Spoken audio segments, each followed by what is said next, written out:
Hi, this is Ned Siegfried from Siegfried and Jensen. As proud sponsors of BeliefCast, we hope you are inspired by Todd's weekly podcasts, which contain so many courageous stories of recovery and personal growth. Remember, it's not what happened in the past that matters, it's what happens in the future. We invite you all to work hard and be optimistic about your future. Enjoy today's podcast. Welcome back, everybody. This is Todd Sylvester with the Todd Sylvester Inspires BeliefCast. Thank you for tuning in. You guys are amazing. Week after week, you guys are tuning in, and we are growing like crazy. You guys have shared these amazing BeliefCasts with these amazing guests that I've had on. We've saved lives. We have made an impact, and you guys inspire me. So I want you guys to know how much I love and appreciate your support. I want to thank our sponsors, Wasatch Recovery, Siegfried and Jensen, Veracity Networks, and I Heal Institute. You guys are supporting this as well, and I can't thank you enough for believing in me. And I want to thank our guest today. We have an amazing guy today who commands the room. He's full of energy. He's a powerful force on this planet, and I'm just grateful to have him here today. His name is Dottie Reese. Justin, thank you for joining us today. Todd, thank you so much for having me. This is a true honor and a pleasure, man. I enjoy your platform, what you're doing, man, and I'm really happy to come on and share my story, man. Right on, Justin. Well, let me give you a little background on Justin. He's a civil litigation personal injury attorney, and you're very passionate about finding justice for people who have been injured, and we're going to talk about that passion. He graduated from Morehouse College in Atlanta, Georgia in 2004. Where he majored in psychology, and he was a member of the National Honor Society. He's tried several felony drug cases, because I want to talk more about that as well. He's a member of the Louisiana State Bar, member of the National Bar Association, and he's also a certified contract advisor with the NFL, the National Football Players Association. And again, he's also been a member of the reality TV show Southern Charm.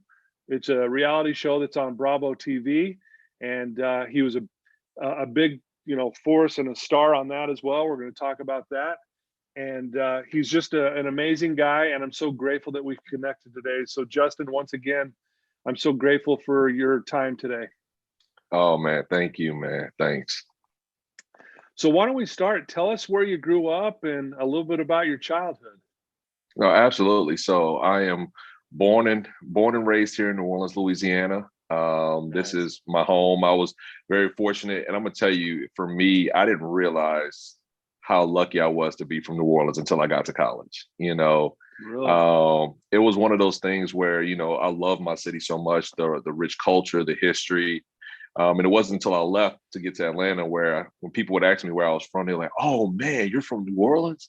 Like they just thought that was like the coolest thing, and I was like, "Yo, that's where I'm from." Like, but growing up in it, and that's what you knew, you didn't realize how significant it was, because we're one of the cities that really maintains a lot of its European roots and its history, and it's something that's very special. And obviously, growing up in it, you didn't recognize it until you would hear other people see how much they love it and appreciate it. So that's what I kind of appreciated. But growing up here, it was growing up in the 90s, man. I was born in the 80s, obviously, but like as I became older, came from a great parents. My mom and dad. My dad was before he became a judge, he was a practicing attorney. My mother was a social worker. So I kind of got the, even people don't realize this, but as an attorney, you also become a counselor as well, because you're always hearing people's problems.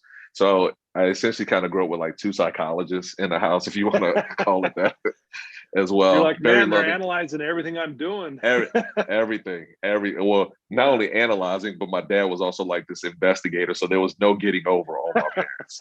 Not right. At all. They had every base covered, man. Every base covered. And no matter how much I tried to push the envelope, they were always on top of me. I 100% credit all of my success to them. 100%.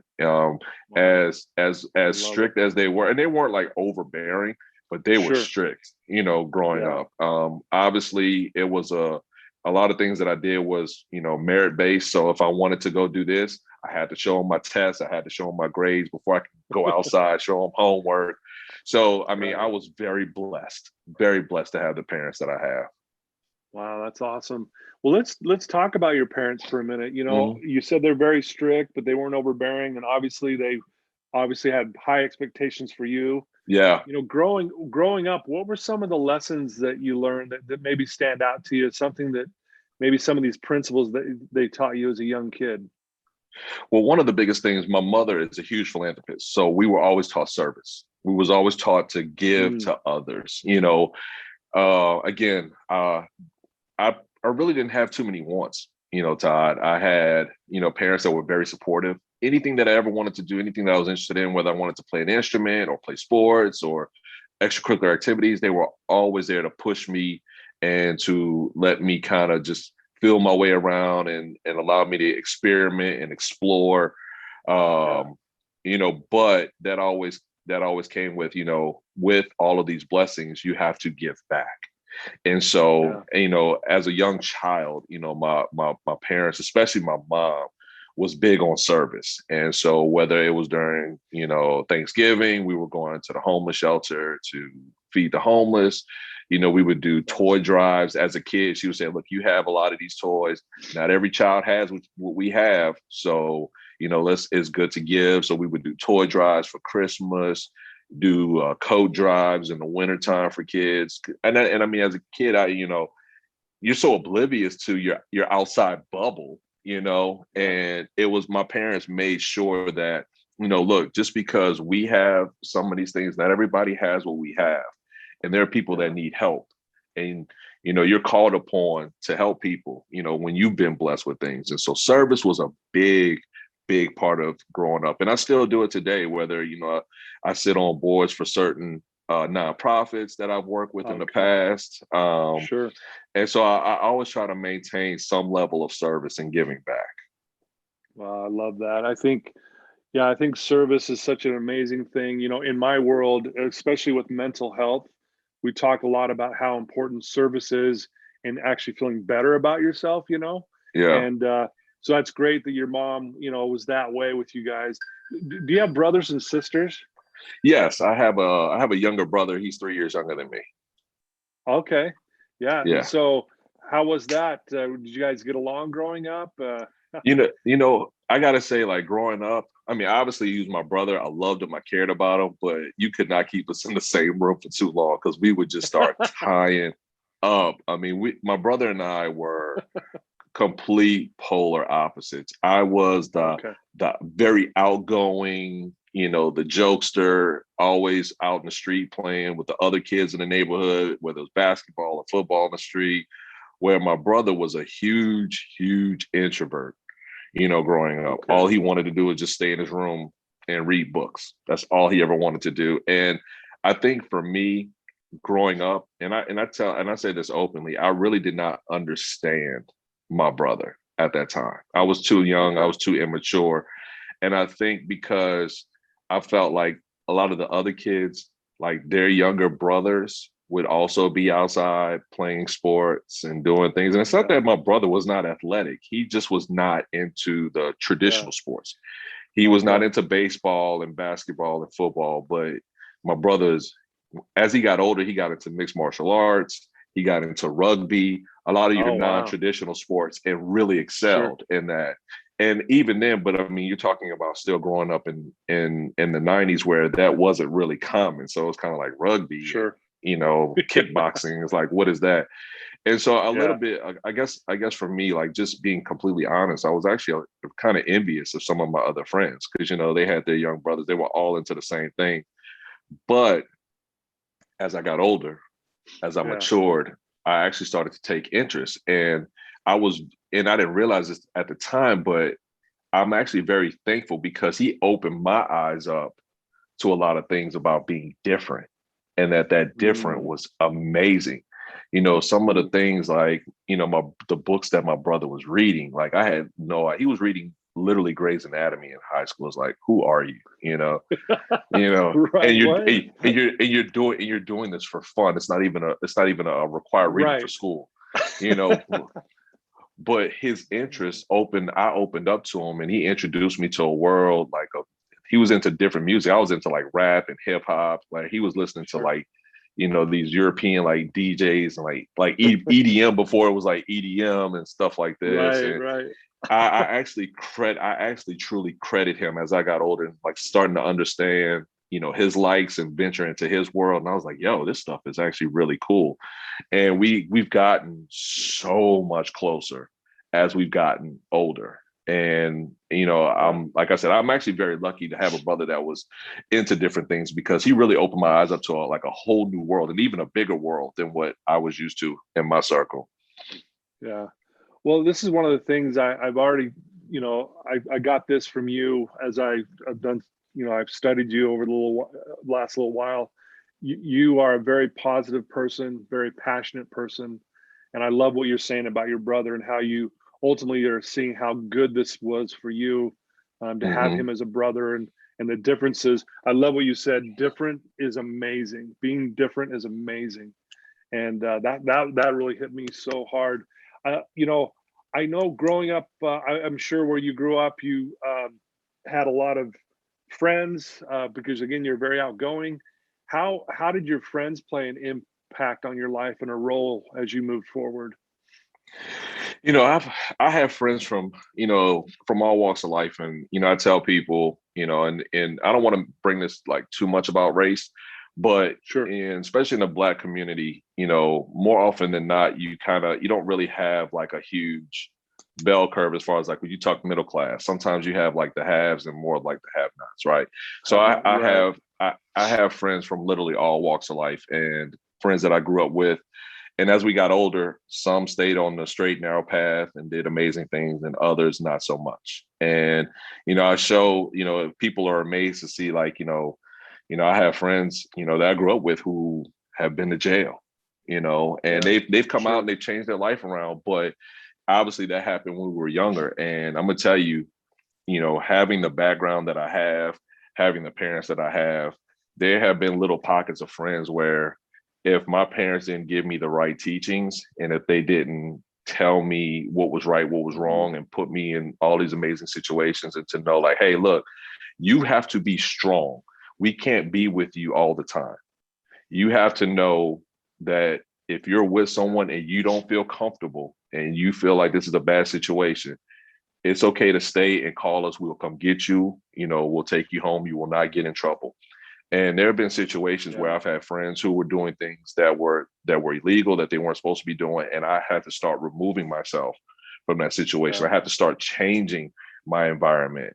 I have a childhood friend of mine, and I don't want to get too much into this, but I had a child friend of mine. The summer we graduated from high school, and he wound up getting, I was following, let me just kind of backtrack. I was following around with him. I'm not going to say his name, but I was following around with him, okay, from eighth yeah, grade to ninth grade. And we were just getting into trouble left and right. We were always in detention, and it was just stupid, mischievous stuff, like, right, yeah, that it wasn't at that time, it was not illegal, the things we were doing, but it was just like, we were getting into trouble for no reason. And he wound up getting kicked out of high school. And his parents, he and his mom, they moved to like a completely different part of the city at that point. He wound up going to a different high school. And then once, we kind of, we didn't, we kind of drifted apart, in a sense where it's not that we didn't talk to each other anymore per se, but like we just kind of started doing our own thing. And so fast forward senior year, we graduate from high school. There's a big party going on, and the things that he was doing in the past, he would, even in ninth grade, well, actually he did do some legal stuff. He used to steal cars and go to the right, football games and stuff like that. Never did that with him though. But party happened, he got into it with two guys, and he wound up, well, let's just say allegedly, he killed both of those guys. And oh he was wow, with another guy where I guess they thought, the other guy thought they were going to go fight these guys because they like hmm, crashed this house party. And wow, the wow, one, my friend who wound up, like I said, allegedly killing these two guys, is now doing life in prison, where the other guy wound up getting 10 years just for being with him. So the first 10 wow, years of his life at 18 years old, from 18 to 28, he spent in a prison.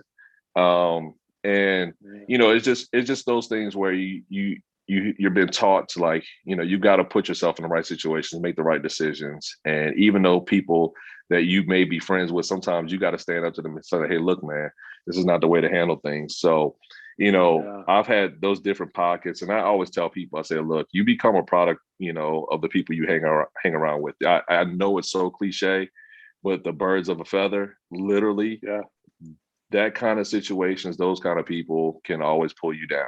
I mean, and you talk about, mental health. I mean, look, you might have friends who aren't doing anything illegal, but just their negative attitude, their negative energy, things that, and I know everybody has things that happen in life, things that are going bad, but I've learned when you start to change your mindset, when as bad as things can be, and you have every reason to be upset, but at some point you have to change the paradigm and shift of the way that you're thinking.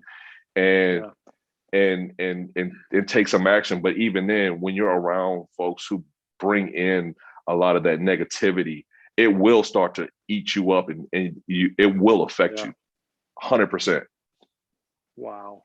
Thanks for sharing that. I appreciate that. And how blessed you are to have parents who are like, hey, if you're ever in a bad situation, call us, we'll come get you. You won't get in trouble. We're here. I mean, how cool is that I'm sure you felt comfortable knowing that, hey, I can call my parents. I'm not going to get in trouble. Oh, they absolutely. got my back. And I can recall where I literally did that one time. Like, I was with some friends, obviously their situation was different from mine. They could kind of come and go as they please, do whatever they want. And I remember it was literally time for me to go home. It was starting to get like after my curfew. They weren't ready to go home. They weren't ready to take me home. And I'm in high school, and I literally got out the car. I'm on Canal Street in New Orleans, got out the car. And I was like, I called my parents. I was like, yo, Dad, you got to come get me. Like, these guys, they're still out here having fun. They don't want to bring me home. Please come get me. And I was like, I'm stuck. And that was like one of the best things he said. Like, again, not in trouble. He's like, that's one of the best things you could have done, and continue to keep doing that. Wow. I love that. That's awesome. You mentioned just a minute ago about mindset and being positive and confident. And, if we're hanging around, maybe the wrong crowd, it will bring us down. And it's just true. That's the fact. You're a very powerful presence. I said that at the very beginning, and you're a very positive person.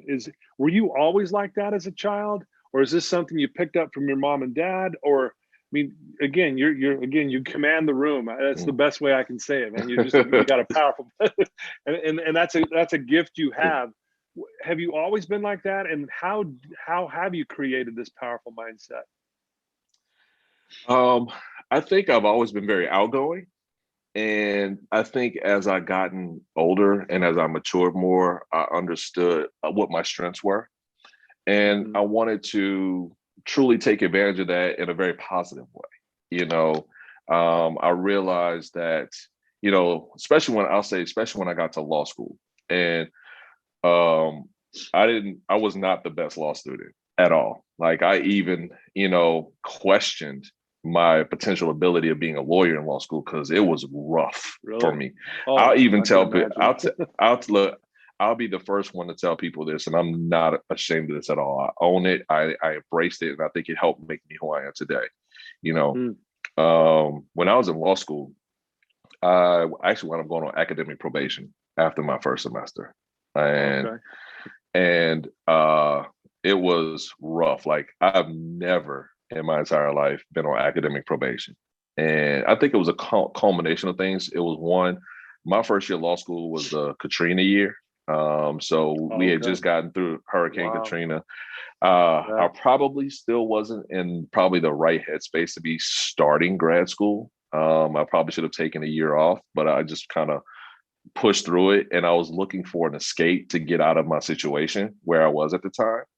And going to Houston was going to be that escape for me. But I was not a good law student at all. I was literally at the bottom of my class. Being there, literally, when you're on academic probation, you're at the bottom of your class. Yeah, right. and in my second semester, my GPA was just good enough for me to get off the academic probation and kind of still get rolling. But while I was there, I discovered that I was pretty good at public speaking. And I was like, well, I'm not the best law student, so I got to be good at something. And so I started trying out for the mock trial teams, the mediation teams, doing a lot of like the different oration competitions, and really started excelling. Because like I said, I'm not really good at taking these law school tests. I know the stuff, but putting it on paper is a completely different thing. But man, I sure could talk to people. So let me see where this current takes me. And so I really started, honing in on my trial skills, my public speaking more. I used to have a very thick New Orleans accent, and when I'm around family and friends, it kind of comes out. But I was definitely a local boy, and I learned how to speak with more diction, speak more clearly, and focusing my energies in that. And so doing some of these competitions, I wound up doing a mock trial competition with my team. We went to a national competition. We actually wound up winning the national championship, where we were ranked number 1 in the country in mock trial. Oh, wow. Yeah. That's awesome. Yeah. That was really cool. And I was like, okay. So I'm starting to feel good. Like, wow, we just won a national championship. And that was my first competition ever. Really? Yeah. So that's incredible. The competitions are usually reserved for your second and your third years. And, there are teams out there that had third years who have already had experience, from their second year. And so this was my first time ever doing a competition. We get out there, we win the national championship. And I was like, wow, this is amazing. So then I started focusing on other areas like mediation. I won the Southeast region mediation competition, which then qualified me to go to nationals. And so didn't win nationals that time, but won the Southeast, won that, went to nationals, competed well, didn't really do as well as I wanted to, but great opportunity. And then I was like, time to take it a step further. And I worked as a what they call a student prosecutor at the DA's office. And this was one of those other kind of, that was a crazy situation. But it was a godsend in a way, because our DA's office was like the Wild Wild West back then. And and the reason why I say this is, if you ask any other law student from any other law school, if they're doing like what they call clinicals, where they're working at the DA's office, the public defender's office, all of these different things, you don't get the big cases. Like, they have you like doing like misdemeanor, like drug possession cases, like, guy got caught with like a little bitty bag of marijuana type deal. Right. No, we were thrown into the fire. I had classmates, including myself. We were doing murders, rapes as students, sitting second chair as students. My. Wow. Let me tell you, I started in the summertime. And so coming into the fall, the first day I had to be in court for the fall semester. I get in there, and one of the guys that I work with over the summer, he was like, "Oh, Justin, you're assigned to my section. That's awesome.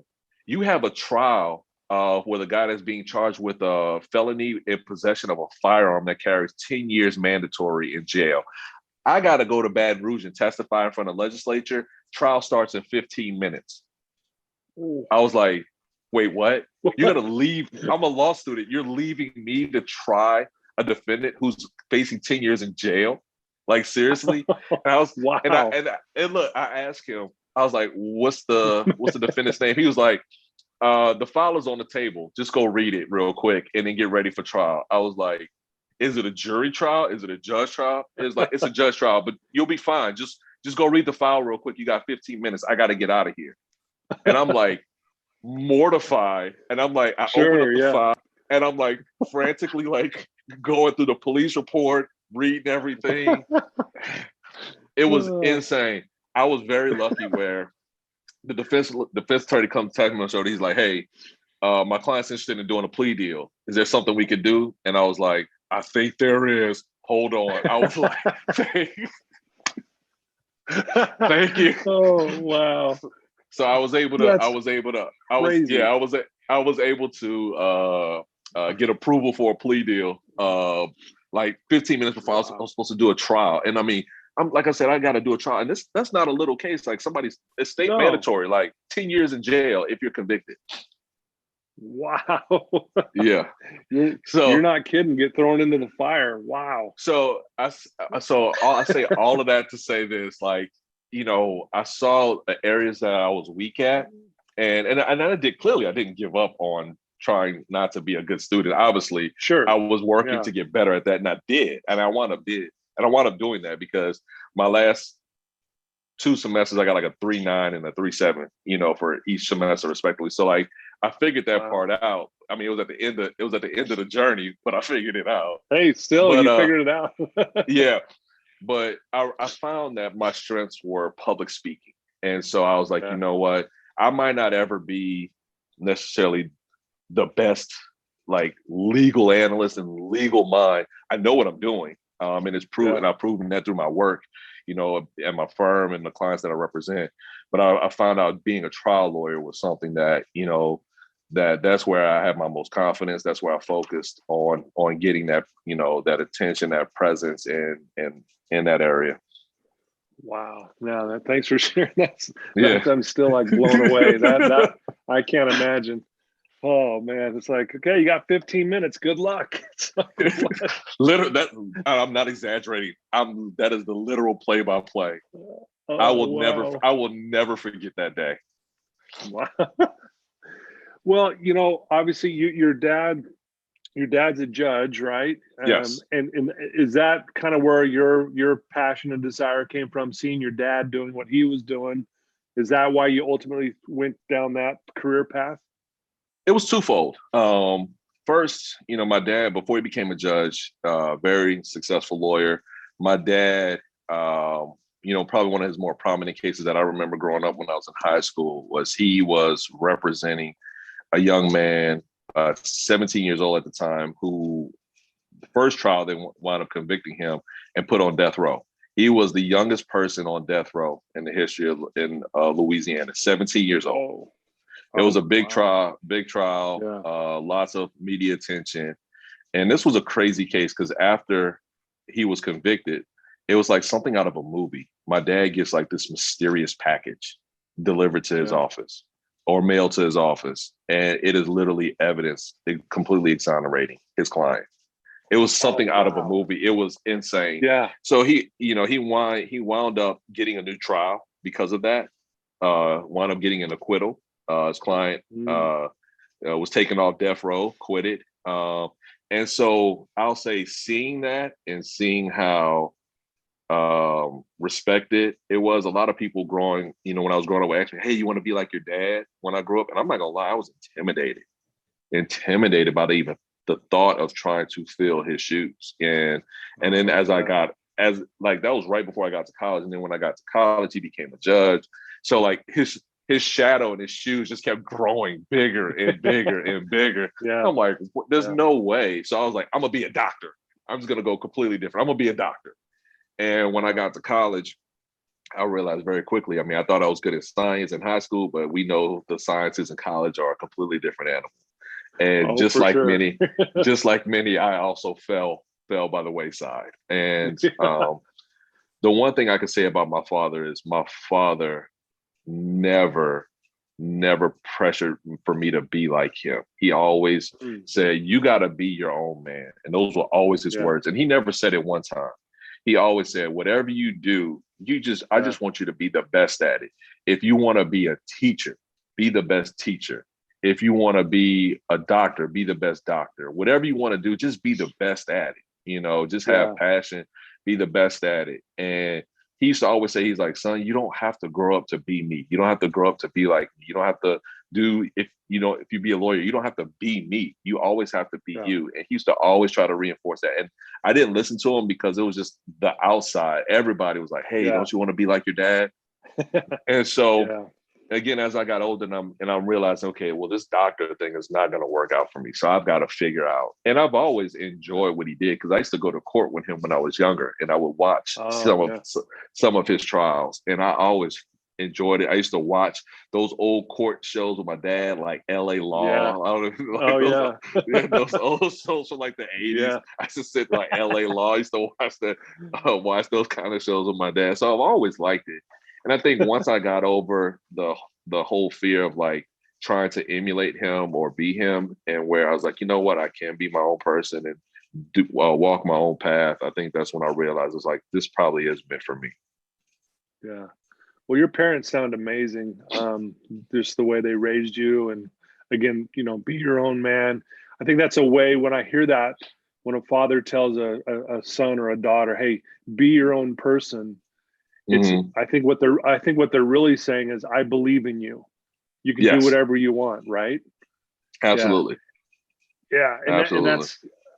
again, I think that's why you've been so good at what you do, is that you believe in yourself. That's what's coming across to me as I'm talking to you even right now, Justin, is the belief you have in yourself and the confidence that you can do these amazing things that you're doing.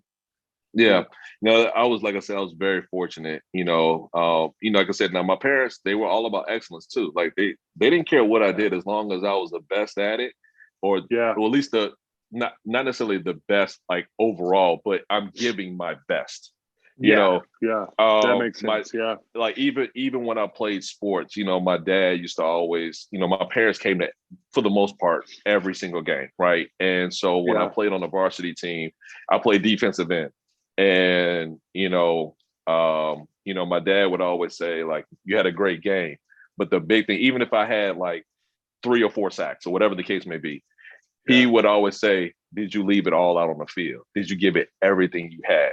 yeah, He said, son, you could have 0 sacks in the game, but if you went out there mm, and you played hard every single play and know that you did everything you could do and you couldn't do more, then I'm happy with that. But if I went out there and had 10 sacks but could have had 15 because I took some yeah, plays off, he was like, that's not you have to give it your everything. Like I said, I don't care if you even have a 10 sack game, but if you could have went and got 15 and you took plays off, that's going to be a problem. He just wanted me to, yeah, my parents wanted me to give it my all with everything and just be the best version of me. yeah. Love it. Yeah. Well, thank you for sharing that. I'm sure you've had moments in your life where you've struggled personally. Mm-hmm. You can share whatever you feel comfortable with, but I'm curious about, what did you do in those moments? Because a lot of people listening to your voice right now who are struggling with something, they're wrestling with something, or they have Mm-hmm. a loved one that's struggling. How did you handle those moments that, when you were having a rough day or you felt down or depressed, and, just curious on how you dealt with that. Um, you know, I think those moments still don't end. Yeah, Even as I sit here today, I still have moments yeah, where I struggle. I struggle with things, sure. and I'm gonna tell you, more recently, COVID was Yeah, huge for me. It threw everything about me off, my routine, my mental hmm, health. I'm used to, there's a part of me, I like to be out, but I also like to be home. And the fact that we were stuck at home really, really kind of affected me. I'll be the first to yeah, admit I gained a bunch of weight during this time where I was hmm, generally very active, getting out, yeah, exercising. Um, and so, for me, a couple things. One, uh, started even seeing like a mental health professional, someone to talk to, having a counselor. yeah, Being a lawyer can be stressful in itself. And when you add sure, on top of what's going on, it's always, look, it's good to talk to somebody. And yeah, I even speak a little bit further, from a cultural standpoint, it wasn't always like the big thing, especially for people in the Black community, to go see mental health professionals. We were mm, always taught, go to your preacher, you go see your preacher, or yeah, you go see right, right, your pastor. And I'm not saying that that's the wrong thing to do either. But I think also right, with right, that, it's good to have someone that can give you, especially whatever your beliefs are, whether like whatever your religious beliefs are, but if you don't hmm, have one, I would definitely say it'd be good to talk to someone. And even if whatever your religious beliefs are, I still think that sometimes there's certain techniques that mental health professionals, with counselors, psychiatrists, things like that, that have that, because not all religious leaders have that background. So That background, exactly. yeah, and and I'm gonna try to kind of touch on both because I actually found a Sure. way to work both. But Yeah, please. for me, one of the counselors that I was seeing, actually he has a degree in social work, and he's also a pastor. So I kind of found a way to balance both. I was able to get, because I have a strong faith in God and Jesus, and so I was able to Okay. get some of my religious aspect with a little bit of the mixture of his credentials in social work and counseling and therapy as well. So, and I wanted both of those. And so Okay. because I have a Gotcha. strong faith base, I wanted to get the faith, reinforcement, as well as the, let's call it, the behavioral and the psychological, aspects combined. That was my personal preference. Yeah. But I just highly recommend uh, just talking to someone. If you have the ability to do that, don't be ashamed of it. Yeah. Mental health is Yeah. so important. And I've learned that it's okay, and it's okay to be open about it. Like, I think the stigma that used to come with that, if you had to see a counselor, was that you were crazy. Right. and Yep. and I think now, as we've gotten, as we've gotten older and we've grown up, and even kind of where we are as a society, I think mental health is talked about a lot more. I think it still has Yeah. some more ways to go, but it's talked about so much more, where it's becoming more acceptable, where you can openly Yeah. say, hey guys, I gotta go meet with my therapist, but I'll meet y'all for happy hour when I'm done. and Right. and Right. no one thinks, they're like, oh, all right, cool. We'll see you in like 2 hours. Cool. Sounds good. Sure. Yeah. And not that many people are really thinking twice about it too much anymore.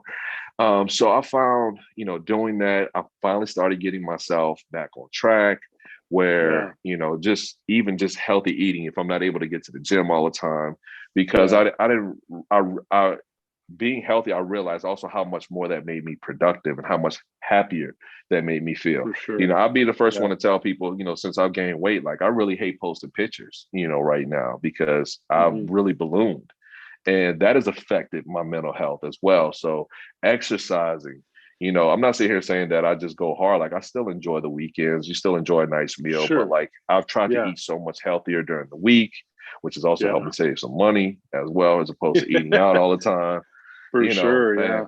Yeah. and then getting back to exercising more. So all of these different things, for me, I found that it's starting to help me get back to like the happier and the more Yeah. smiling, Yeah. because even knowing that I have to go in with the work that I do as far as like advocating for people, I find that it's even more draining that I'm forcing it, and when I'm Yeah. coming home, because I hadn't been Sure. working on myself. So I'm like Gotcha. even more drained, and I don't it kind of spirals where you don't even want to do anything. So, if I think if you put yourself in those positions to stay healthy mentally and physically, it completely just changes your world and everything else that you're doing. Wow, very well said. Thank you for sharing that. And I love Mm, that you are talking about this. I mean, again, people, and when my listeners really get to know you and they mm, see you, and you're this powerful presence, but at the same time you struggle too. And I love that you're being vulnerable even right now, saying, hey, I reached out and got some help. And I love that, because I think a lot of times we try to, like, we want to be strong, or it has that stigma, mm. like, oh, if I go see a therapist, people are going to think I'm going crazy, or I'm crazy, and I'm not going to tell anyone if I ever do go. And I love how you just normalized it, and Yes. and I love that. That's awesome. Yeah. And So that was the biggest thing. I mean, it's like, and I know I'm not the only one out there. I'm just not going to sure. be scared to say it, Yeah. and Yeah. and I'm gonna do whatever I can, because there's other people struggling to try to normalize it, because it is normal. Yeah. No, I love it. I love that you said that. God, there's so many questions I want to ask you. I want to shift gears just a little bit. I mean, Yeah. why would you want to be on a reality show? You know, That's actually that's actually a good question. And I share how it all happened. It was actually Okay, yeah, please. very random. It wasn't something that I actually like applied for Oh, okay. or something that I sought out like as a part of something that I really just wanted to do. The crazy part was, I was one of those people where I was sitting at home. I'm a big Bravo fanatic. I used to watch every Sure. show on Bravo. You name it, I watched it. I love Yeah. Bravo. And so I had some mutual friends of mine who were also part of the show. I guess the producers kind of reached out. They reached out to them first. And the way it works is, they start saying, "Hey, we're trying to do this. We're thinking this. We're looking for this a guy who kind of fits like this description, or a woman who does this." And Yeah. so Okay. my name got thrown into the hat.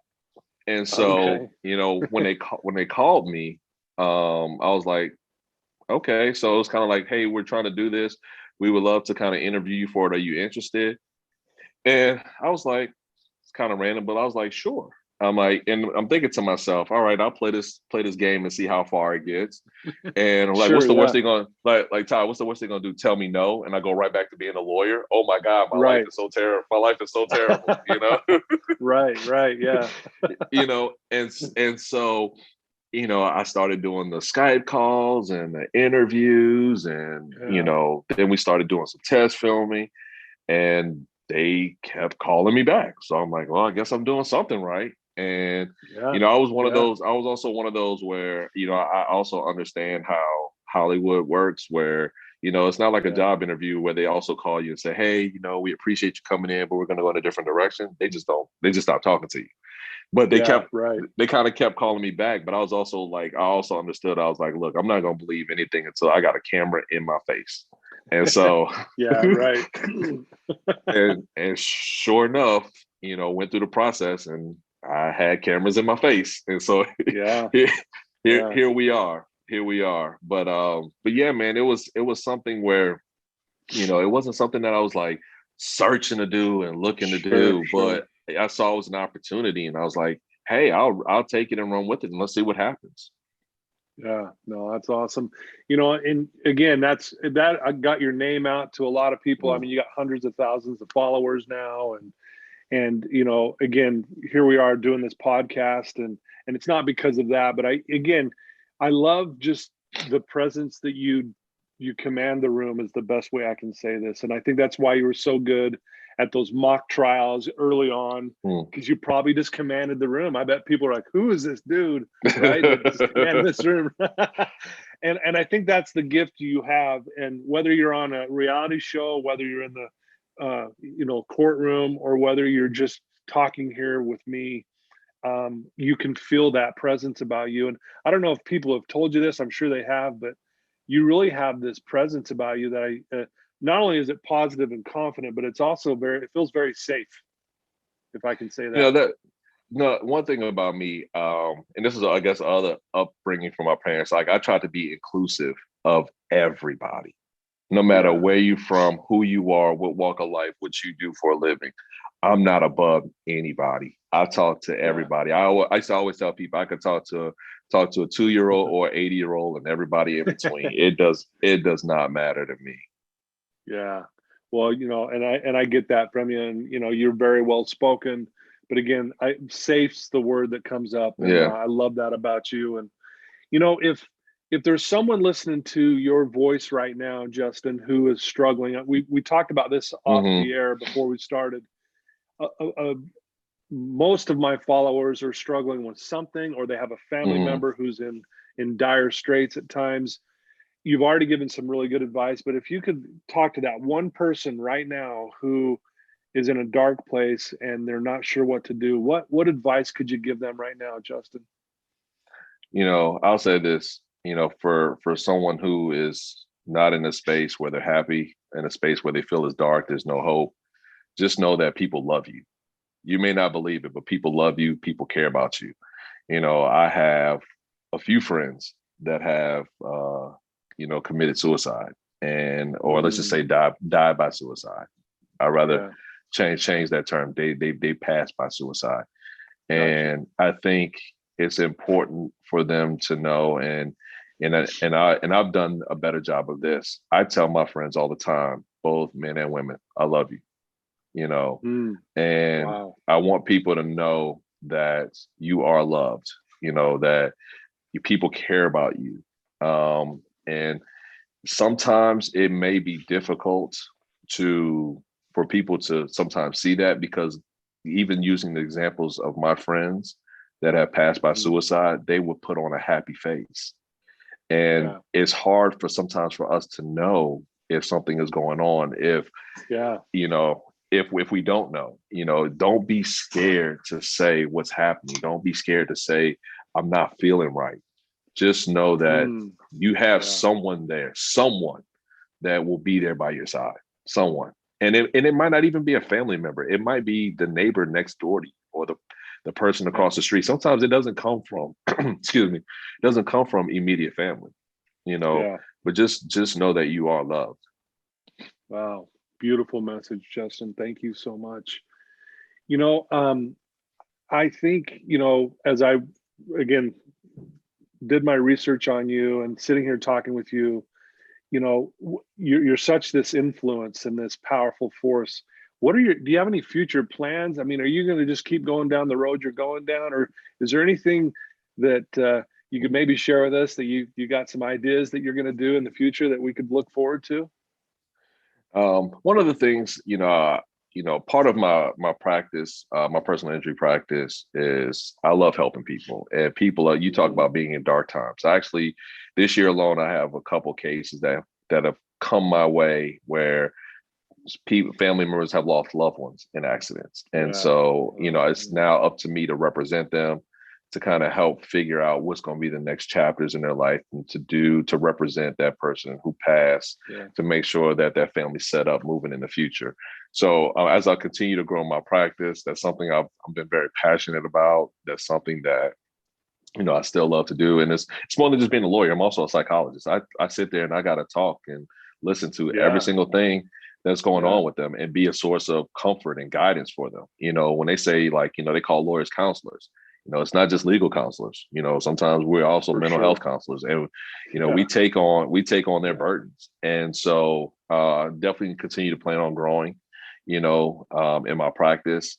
More recently, I've gotten into to real estate as well. So that's that's something that I've started kind of taking a passion towards, and helping people, because one of my really good friends who's been doing it, I've kind of been doing it with, he started a nonprofit where at least his nonprofit portion is, there are people who have been having issues with homes, whether they owe a bunch of back taxes, and what we do is we'll let people know, because sometimes people don't even realize that, your house is going to be up for a tax sale. You've got to take it. Oh, so sorry, my dog is. It's all right. Hey, welcome to the dog. But sometimes they don't even realize that they're about to lose their home. And so, we reach out to these people, we put them on notice, we let them know, like, hey, look, your property is, one of the biggest things that you own, and we don't want you to lose it. Like let's try to figure out something to help you get that taken care of. So that's one of the things that I've been doing more recently now, as well. Awesome. And we'll see what happens moving forward with the entertainment side of things. We're still waiting to see if we're going to move forward with another season of the show. But also, I've also said too, people used to always ask me in law school, what did you want to do, or what kind of lawyer you wanted to be? And I used to always say, well, I want to be a judge. And I would have a long pause, and I would say, but on TV. And so, I could see that. And so I would actually, I mean, if I was ever approached with the opportunity of being a TV judge, I would definitely jump on that. Oh yeah, you'd be, when you say that, I'm like, man, that would be perfect. You would be so good at it. I would have, that's something I know I would have so much fun doing.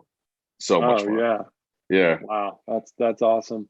Well, thank you so much for taking time today, Justin, and sharing your story with us. We could have talked about all this, about being a lawyer, but I love more of how you just shared your story and just everything you've kind of gone through as you grew up, and just man, your parents and your brother, and it's just beautiful, man. I love hearing these kind of stories and getting to know more about you. And I'm sure our listeners right now are going, man, that was amazing. If people want to reach out to you and get to know you better, what's the best way for them to do that? All of my look, I've been very strategic. I make sure all my social medias are the same. So whatever my Instagram, TikTok, Twitter, it's all the Justin Reese. So I can, I have all of the social media platforms. The Justin Reese is all the same across all boards. My office, if you have any legal issues, my law office here in New Orleans, I'm at the King Injury Firm. It's kinginjuryfirm.com, where I can be reached at if you have any legal issues and want to talk to me about some stuff. I can be reached there as well. Wow, beautiful. Well, I can't thank you enough, Justin, for taking some time out of your day to sit down with me. It's been my pleasure, my blessing to learn more about you and our listeners. I'm so grateful that they get to hear your story, and I challenge the listeners to reach out to you. And just like we were saying, you have some amazing advice, and sometimes you're not just the lawyer; you're also a counselor and a therapist and a life coach and all the above. And I challenge our listeners to reach out to you and ask you questions and get to know you better as well. And but I can't thank you enough, Justin, for absolutely. Who you are, I welcome it as well. I welcome it as well. So please. Yeah. Okay. Well, thank you so much. And listeners, like I said, this Justin was going to be amazing today, and it exactly was that. And I thank you for tuning in. Again, thanks to our sponsors. And please share this with everyone you know and anyone who's struggling, who needs to feel inspired. Justin's story will do that. So please send that on to them. And thank you once again for believing in me. And one last time, Justin, thank you for your time today. Totally appreciate it. I appreciate you. Thank you so much, man. Okay. Till next time, everybody.